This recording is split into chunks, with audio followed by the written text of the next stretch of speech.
अपने सारे लम्हे, वो सारी यादें जो मैंने बिताई थी, वो सारी यादें लग गई। उस विलेजर को किया हुआ वादा वो सब टूटने वाला था। एंडर ड्रैगन को मारने का सपना वो भी खत्म होने वाला था। लेकिन आखिर ये सब कुछ शुरू कहाँ से हुआ था, ये जानने के लिए आपको पूरी वीडियो देखनी होगी, तो अंत तक जरूर बने रहें। माइनक्राफ्ट को चाहे कहीं भी खेल लो, एक काम हमें हमेशा करना पड़ेगा, जो कि होता है वुड चॉप करना। तो मैंने सबसे नज़दीक का पेड़ देखा और अपने लिए वुड चॉप करना शुरू कर दिया। वुड चॉप करने के बाद नेक्स्ट काम होता है अपने लिए स्टोन के टूल्स बनाना। तो सबसे पहले मैंने क्राफ्टिंग टेबल बनाकर अपने लिए स्टार्टिंग का टूल यानी कि वुडन के पिकैक्स बनाना शुरू कर दिया।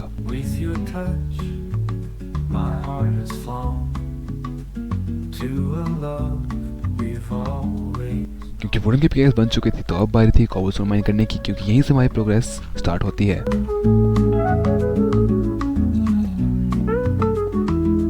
इनफ कॉबलस्टोन माइन करने के बाद मैं बाहर निकल गया अपने आप को स्टोन के टूल्स में अपग्रेड करने के लिए, और यहीं से हमारी रियल प्रोग्रेस शुरू हो चुकी थी।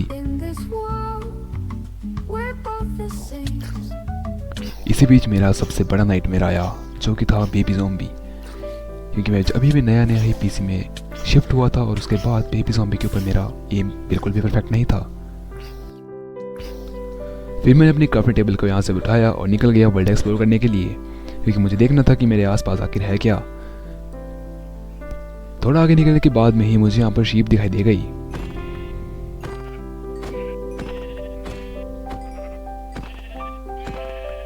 और इसी के साथ मुझे यहाँ पर से वूल यानी कि बेड बनाने का इंतजाम हो चुका था, और यहाँ से खाने पीने का भी काफ़ी अच्छा इंतजाम हो चुका था। और फिर से मैं निकल गया था वर्ल्ड एक्सप्लोर करने के लिए।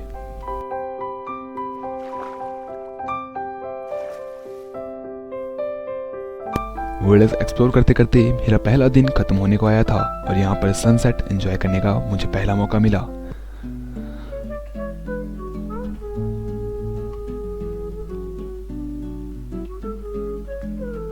सनसेट को एंजॉय करने के बाद में अब टाइम था सोने का, तो मैं बेड लगाया और चुपचाप से सो गया। अगली सुबह उठा और यहाँ पर से मैंने व्यू को एंजॉय की। उसके बाद मेरा पहला काम किया शेडर्स को चेंज करना, और उसका निकल चुका था एक्सप्लोरेशन के लिए एक बार फिर से। एक्सप्लोर करते करते मुझे माइनक्राफ्ट की one of the most favourite biome मिली, जो कि थी चेरी ब्लॉसम बायोम।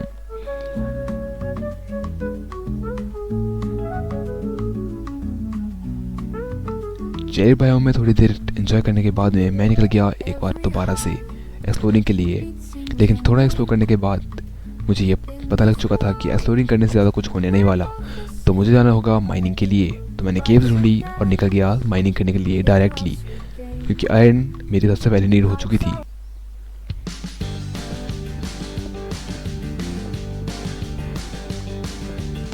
काफ़ी सारा आयरन माइन करने के बाद में मैंने अपने लिए क्राफ्टिंग टेबल सेटअप किया और अपने लिए बेसिक टूल्स बना लिए।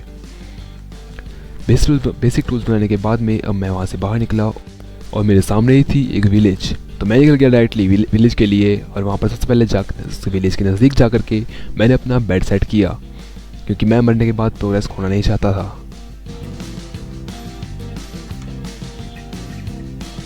बेड सेट करने के बाद मैं निकल गया सबसे पहला काम करने, जो कि होता है ऑब्वियसली खाना चोरी करना।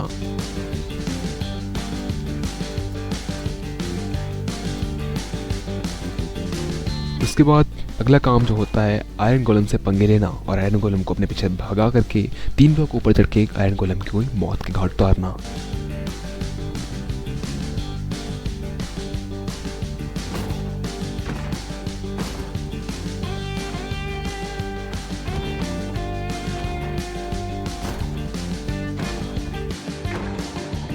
आयरन गोलम को मारने के बाद मैं विलेज के पास गया और इन विलेजर्स को बताया कि मैं इन्हें बहुत जल्दी ही ड्रैगन से फ्री कर दूंगा। इन्हें विश्वास दिलाने के बाद मैं यहाँ से निकल गया दोबारा से माइनिंग के लिए, और इस बार डायमंड माइनिंग के लिए, क्योंकि डायमंड लेना बहुत ज़रूरी था।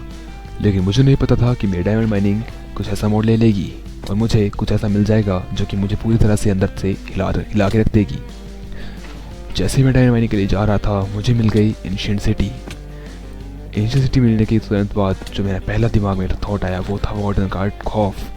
तो इसलिए सबसे पहले जाकर के मैंने जितने मेरे वहाँ पे स्कल्प सेंसर्स थे उनको तोड़ के ख़त्म कर दिया, क्योंकि मैं किसी भी तरह का रिस्क नहीं चाहता था।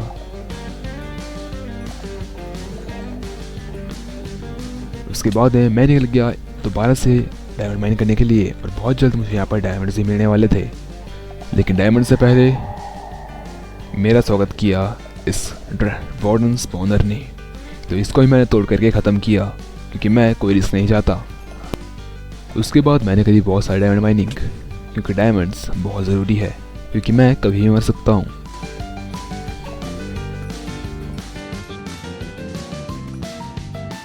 अपने लेडीज एंड आर्मर बनाने के बाद में अब बारी थी नेदर की तरफ जाने की, क्योंकि नेदर से ही हमारी अगली प्रोग्रेस स्टार्ट होती। तो यहाँ पर से मुझे लावा पोल मिल चुका था और अब बारी थी अपने नेदर पोर्टल को सेटअप करने की।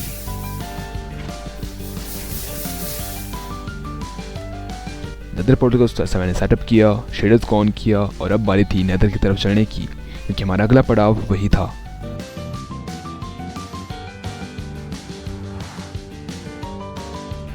नेदर में मुझे स्पॉन मिलता है इस सोनाबी गुफा में, तो मुझे यहाँ से सबसे पहले बाहर निकलने का रास्ता ढूंढना था।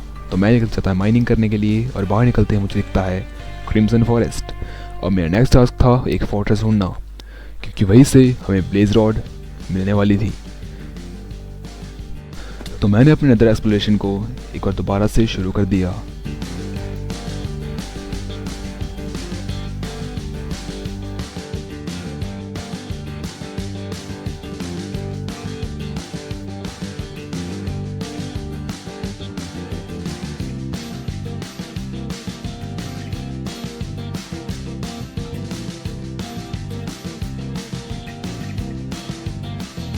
नेदर एक्सप्लोर करते हुए मेरे से कुछ ऐसा होगा मैंने कभी सोचा भी नहीं था। मुझे मेरे कदमों के नीचे मेरी मौत दिखाई दे रही थी, लेकिन मैं लीडर होकर आगे बढ़ते जा रहा था। एक छोटी सी गलती और मेरा खेल वहीं ख़त्म, लेकिन फिर भी मैंने कदम नहीं रोके और आगे निकल भी चुका था। लेकिन एक छोटी सी गलती, डब्ल्यू की जगह मैंने एस प्रेस कर दिया और मुझे अपने सारे लम्हे, वो सारी यादें जो मैंने बिताई थी, वो सारी याद आने लग गई। उन वेजर को किया हुआ वादा वो सब टूटने वाला था। एंडर ड्रैगन को मारने का सपना ये भी खत्म होने वाला था। उसायर गोलम ने मुझे यहाँ तक पहुँचाने के लिए अपनी जान गंवाई थी, लेकिन मैं कुछ भी नहीं कर पाया।